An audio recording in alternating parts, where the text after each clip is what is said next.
வணக்கம். வில்லங்கம் தொலைக்காட்சி முக்கிய செய்திகள் வாசிப்பது உங்கள் பாஸ்கர்.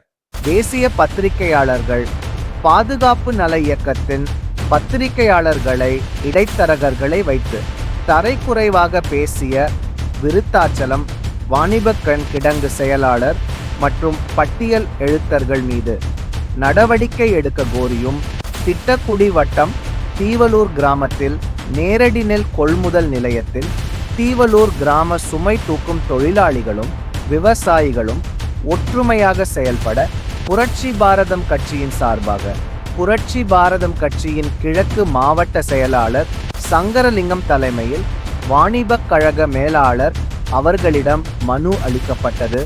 இதில் தேசிய பத்திரிகையாளர்கள் பாதுகாப்பு நல இயக்கத் தோழர்களும் கலந்து கொண்டனர்.